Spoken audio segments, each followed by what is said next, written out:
Author P.L. Travers reflects on her difficult childhood while meeting with filmmaker Walt Disney during production of the adaptation of her novel, Mary Poppins. This is my review of Saving Mr. Banks.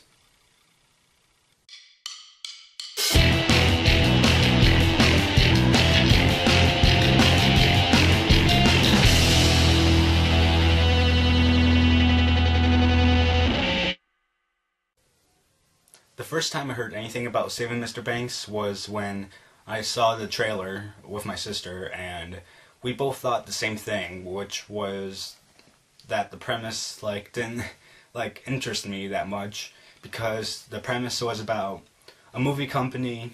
It was about a movie company making one of the most beloved movies of all time, and I don't know, that just sounded weird to me at the time, and I was like, I don't know if I'm gonna see that. But I started to hear really good things about Saving Mr. Banks, both in YouTube and outside of YouTube, and I was like, really? This movie is actually good? So I decided to see the movie with my dad a few days ago, and gotta tell you guys that Saving Mr. Banks really surprised me. It was a magnificent film, I thought. The good points. So I think the main good point about Saving Mr. Banks is that you'll like it even if you've never seen Mary Poppins. And I've seen Mary Poppins. The last time I saw Mary Poppins was when I was 7 or 8, so I got some of the references that were in the movie. But for someone that's never seen Mary Poppins, I think you'll still like it because there's more of a story other than the making of Mary Poppins. In the movie, there's more of a backstory with P.L. Travers, who was the author of Mary Poppins. Another good thing I liked about Saving Mr. Banks was the cast, which included Emma Thompson, Tom Hanks, Paul Giamatti, Colin Farrell, and many others. But those main four, I thought, did the best jobs in the entire movie. Emma Thompson played P.L. Travers, who was the author of Mary Poppins, and she did a really good job of acting. And I think she really showed her struggle of giving away this property, because this property really was like family to her because of how personal the story was to her and everything. Paul Giamatti did a good job of being the limo driver for P.L. Travers, and I thought that he added something special in the movie for some reason, because of something that he said in the movie. Tom Hanks played Walt Disney, and I thought that he did a great job as playing Walt Disney, and did a great job with his performance at numerous points. But I think really in the movie he's overshadowed by another supporting actor, who was Colin Farrell, who played the father of P.L. Travers.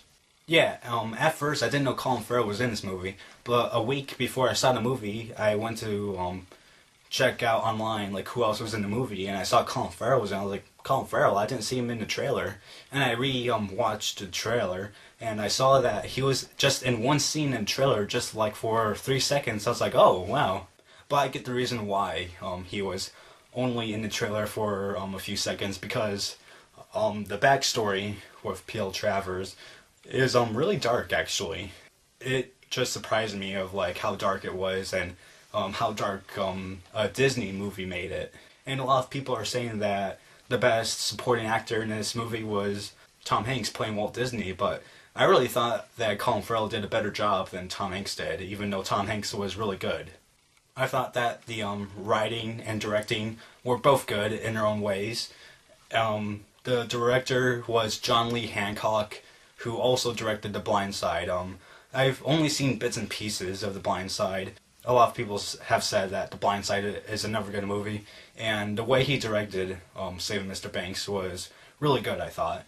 The writing was also done well. I liked how original it was, from being based off a true story and everything.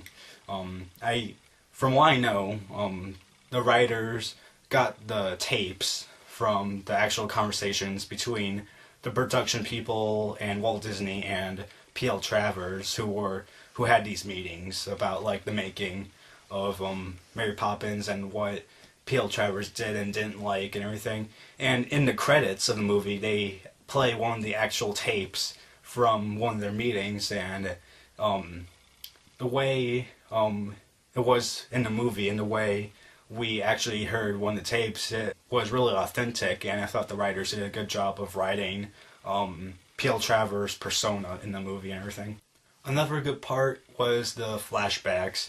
I didn't really expect there to be a lot of flashbacks at first, but when I found out that this movie was going to be about a little bit about P.L. Travers' backstory, I was like, okay, we may see some flashbacks, but there was a lot of flashbacks, and that wasn't annoying because the flashbacks were really good. They were really done well. They transitioned from the past to the present really well. And that goes into another good point about Saving Mr. Banks, which is the editing.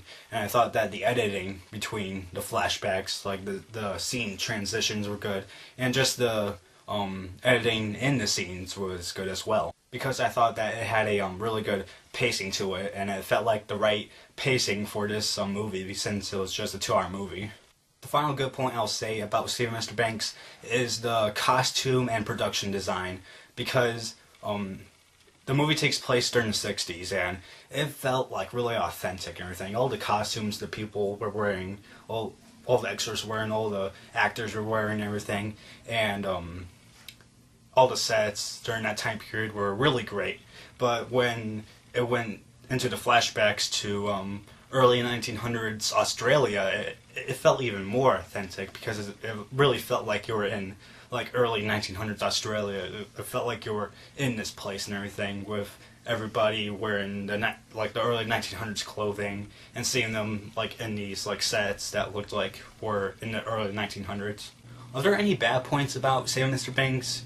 To me, honestly, no, because after a few days of waiting to see if my rating would lower, I found the movie to be like really captivating, and I found it to be not as boring as I thought it would be, and overall I thought it was really interesting, and I think it's gonna stay in my mind for a while. So other than that, here are the ratings. For the first time ever, my dad gives a movie 4 out of 4 stars.